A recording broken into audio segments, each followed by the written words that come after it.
Did you ever wonder what the pros and cons are of living in Pittsburgh? Well, keep watching. I'm about to discuss it.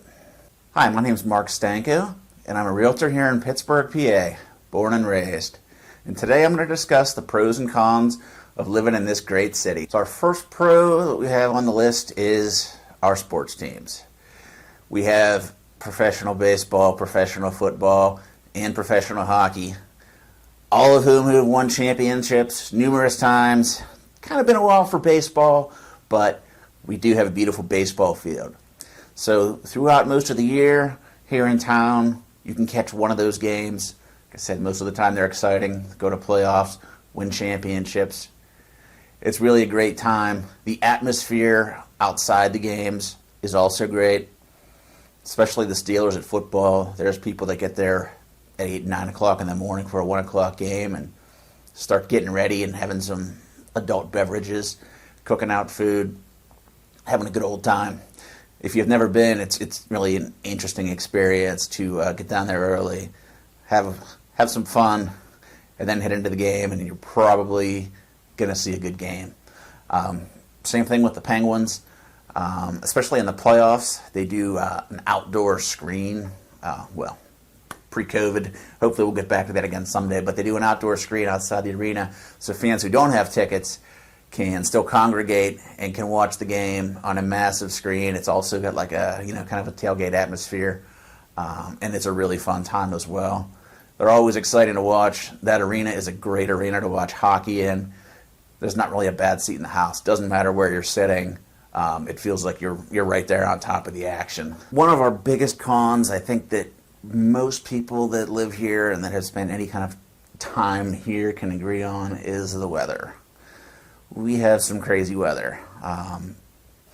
We do have 4 seasons. We have winter, spring, summer, and fall. We also get our fair share of extremely cold temperatures. Then with that comes ice. Sometimes driving in the winter here can be quite treacherous.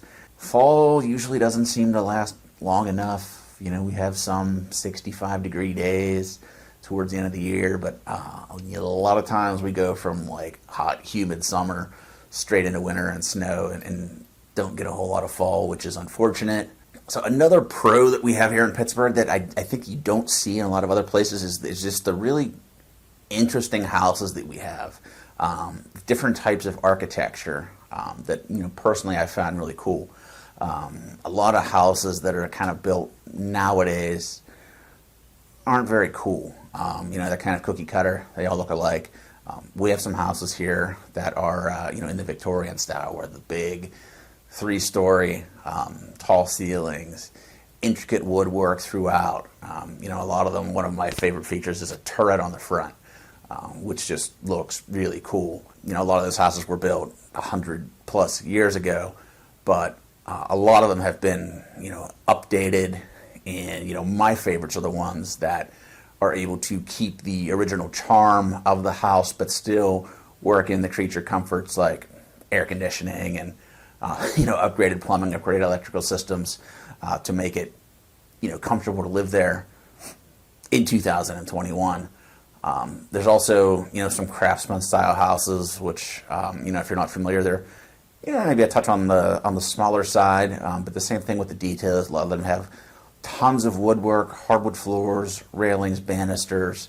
A lot of those types of houses you'll find beautiful stained glass windows. It was kind of a popular thing to put 2 of them in the living room on each side of the fireplace. So you'll see that a lot. And a lot of people have preserved those houses as well and upgraded those houses. And if you're into that, have an appreciation for architecture and detail and quality of work, you'll find that in some of these houses, and they're really, really beautiful. We've also, we have some just different neighborhoods have different types of houses. We have a lot of like old row houses down in what's called like the central north side, down around the Allegheny General Hospital, and they've been renovating those for the last 15 years probably. And those are another large group of really cool houses, a lot of cool features, 100-ish years old, and a lot of them as well have been restored, kind of keeping the old style of charm, but updating them for people who live in 2021 to live there. And then you have, the walkable community. There's restaurants, there's shops, everything nearby. So people really like that. And overall, the different types of houses that we have here in the different parts of town is really something that I think is a great pro for living in this city. Another thing that is probably a con for the city is just the topography. We have a lot of hills. If you go to a nearby state like Ohio, it's like you cross the border and everything's just flat and you can just see for miles and miles and miles. Not the case here. We have a ton of hills. We have some streets that are extremely steep. So when you're looking for a house, that's something to kind of keep in mind. You don't want to be at the bottom of a hill because then you might have water issues. You probably don't want to be at the top of the hill because then you might have a bunch of steps up to your house. You might have a really steep driveway.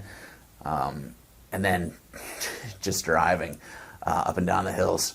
If you have a car that's a stick shift, better be really good at working that clutch and gas thing at some of these stoplights and stop signs on hills because they can definitely be a problem. Another pro for the city is our restaurant scene. And I'm also going to loop in breweries because we have a ton of craft breweries.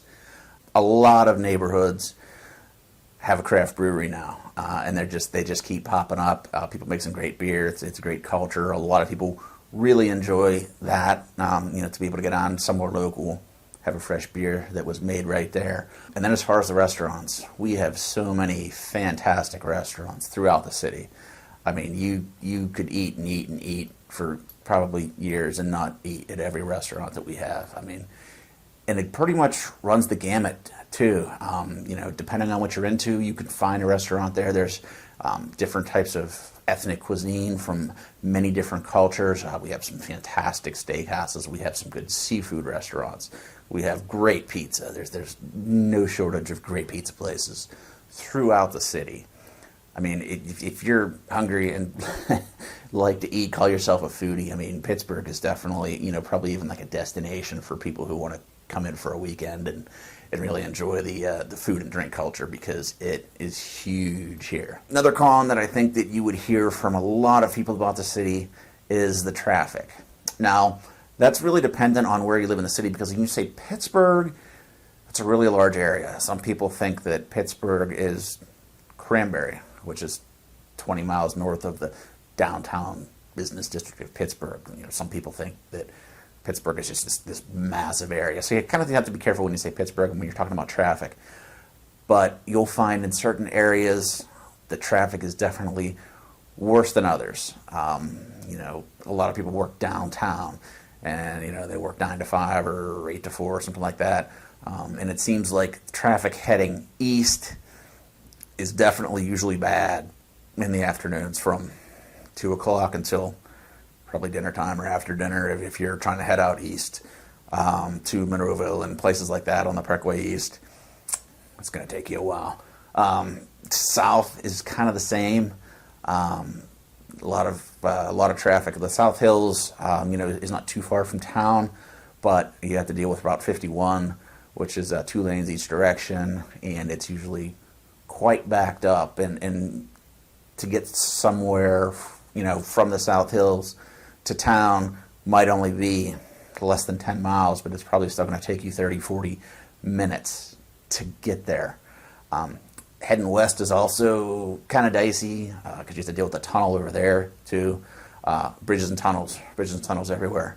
It's really hard to drive through the city without crossing a bridge or without driving through a tunnel. And if you've ever been here, you know that everybody has to slow down when they go into the tunnel. So that's definitely can add to your commute. So I think when you're looking for a house, you need to really think about what you want to deal with as far as driving every day. My advice would be to cut down on bridges and tunnels as much as you can. I know it's really difficult, but it's definitely something to keep in mind because you might think, oh, this house is only 6 miles from the city. Well, it still might take you a long time to get to work and back every day because of the traffic. Kind of lastly, heading north of the city, that's where I live, born and raised north of the city. I'm 7 miles from downtown right now. I think that's one of the easier ones for ingress and egress to the city.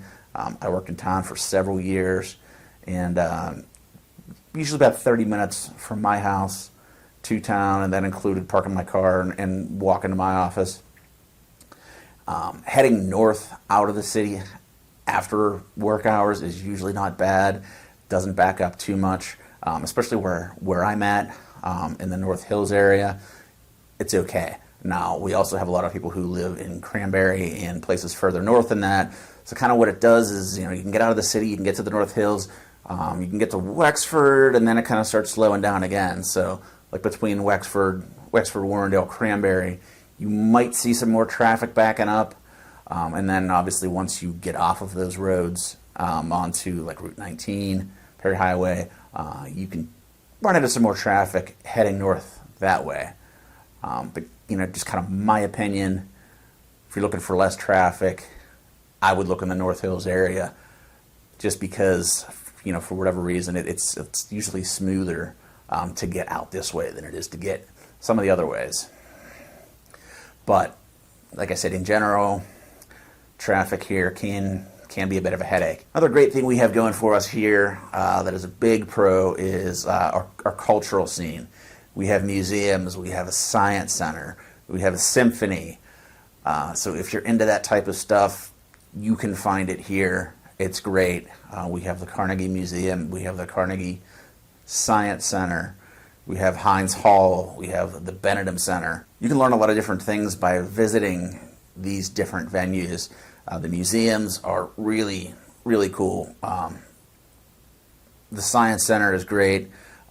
Especially for children. They have a whole area that is just kind of really geared towards children. What's called the Cultural District is an area of town where Heinz Hall is, where the Benedum Center is. There are also some restaurants nearby, so you can have a really great evening. Get downtown, park your car, walk a block or two, have dinner, and then go take in a show. Get back in your car and head back to wherever you're living. And it's really a nice night out. We have a lot of big, interesting performances, performers that come to town, and some of our very own who live here as well. So you really would probably enjoy that. Another con of living here, which kind of goes hand in hand with our last topic of the traffic, is the road conditions, which also kind of ties into the weather. We have I would say a lot of roads that are not in the best of shape. I think that our city and our municipalities do their best to keep up with them, but there are a lot of potholes. We have kind of what's called construction season here, where it seems like every road is shut down at the same time, but they have only a short window to try and get everything fixed up. So that's another thing that we have to deal with here. So another pro that we have here in Pittsburgh is our low cost of living. It's very affordable to live here. Even now, with the housing market kind of being where it's at, which is pretty well inflated price-wise, you're still getting more for your money here in Pittsburgh than you do get in some other places. It's a good investment. So one thing that we notice is the real estate market here in Pittsburgh is really steady. And year over year, we kind of just see a small amount of appreciation in property values, but it's a steady upward trend.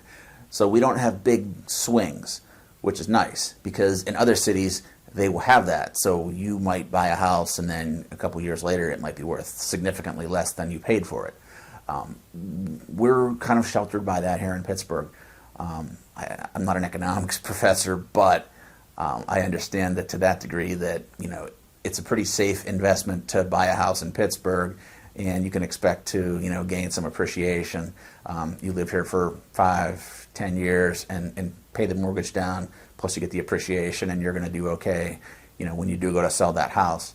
That's something that you can kind of rely on pretty well. So I did some research online on the cost of living here in Pittsburgh, and according to bestplaces.net, Pittsburgh is 12.5% below the national average when it comes to cost of living. Public transportation is probably another con, especially if you're used to living in a bigger city, New York City, Boston, Washington, D.C. They all have, I would say, really good public transportation. They have subways that go in each direction, and the city is very well connected because of that.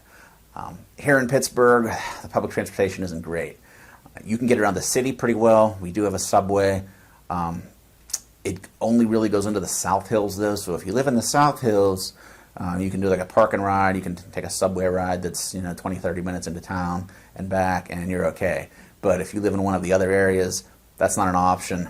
The subway just doesn't go very far. It goes into the South Hills, it comes back into town, it goes across the river to the North Shore, and that's about it. So that's not an option for a lot of people. The bus system as well has been really challenging in the last couple of years. They run into money problems, they run into low riderships, and then they start cutting routes. I know I live in the North Hills, and it's hard for people to get buses out in this area. You really can't get around very well by bus in this area. They do park and rides to get into town, so you can drive your car, park, take the bus to town, take the bus back. But as far as kind of somebody that would have to be dependent on public transportation, you really want to be careful with where you live, and you want to look at the routes and see what's available in the area that you're thinking about moving to. If you're going to rely on public transportation, it's hard to not have a car and live in Pittsburgh, depending on where you're at. If you live, right in the city, certain city neighborhoods, you could probably get away with public transportation and using your feet. But if you want to be out in the suburbs, that's a different story. Thanks for watching my video. If you're not from Pittsburgh, I hope you learned something. I hope you think it was helpful. If you are from Pittsburgh and maybe there's something I missed, or maybe you think I had a bad take on something, let me know in the comments. And if you want to see more videos like this, please consider subscribing and hitting the notification button. See you next time.